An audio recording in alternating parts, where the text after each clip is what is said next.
The Saudi Stock Exchange just about to open. Let's see if we can hear some opening bell. اليوم نبدأ بداية جديدة، مرحلة فارقة، إشراقة عهد جديد، نواكب الازدهار، نصنع التاريخ، رؤية تتحقق، معا نمضي في الطريق، نصافح المستقبل. هذه هي أرامكو، حيث الطاقة فرص واعدة. 5 4 3 2 1 0.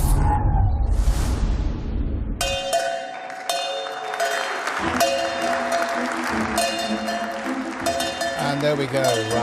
After much anticipation, the opening bell for the first trade on the Saudi Aramco shares.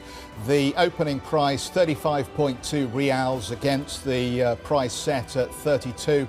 Let's get to Hadley in Riyadh with more on what we've seen in the auction and ultimately what we can expect now that this business has started trading. Hadley.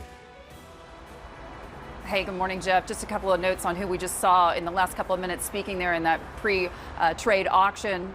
Those people on the stage, Amin Nasser, the CEO of Aramco. We heard from the chairman and CEO of the Public Investment Fund, Yasser Al-Rumayyan, the woman who leads the Tadawul, leads this local index as well, Sarah Al-Suhaimi, as well as the former finance minister and arguably a key person in the events that we've seen taking place over the last several years, very much in the background, Ibrahim Al-Asaf, the former finance minister of Saudi Arabia. So those are the folks that we're kind of gathering there, giving their 2 cents on what this means for Aramco and what this means really more broadly for the Saudi economy in terms of being able to stand up to the investor scrutiny that we talked so much about in the years leading up to this IPO, the culmination really of Saudi Arabia's Crown Prince vision for this country, the Saudi Vision 2030, all of course revolving around the share sale of Aramco. Finally, something we're seeing come to market. As you say, the indicative price starting there at 35.2 in pre-market. That's about 10% up from what we initially had thought. The valuation moving along with that around 1.88 trillion as well. Lots of conversations that I've been having over the last couple of weeks about what this really is going to mean going forward. If we're going to see,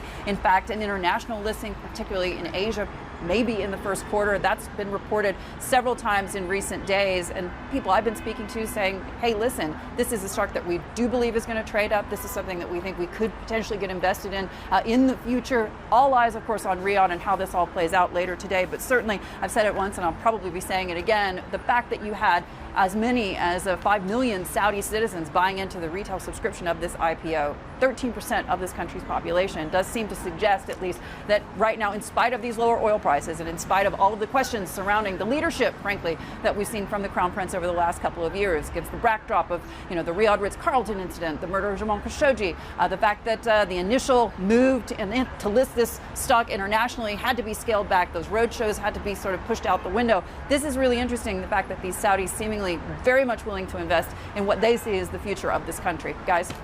Hadley, in many of your interviews running up to this initial public offering, the issue of governance and credibility internationally has come up time and time again here. And this is something that the chairman addressed briefly in the opening ceremony there. He talked about how this IPO takes the company one step forward in terms of good governance and transparency at this stage.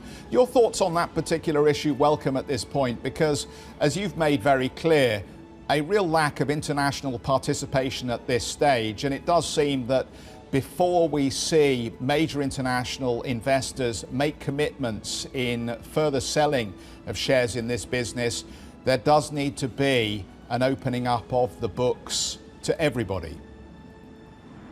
Absolutely, Jeff. And I think it's important to note, of course, all of the media reports in the press in the last couple of years leading up to this historic day for Saudi Arabia.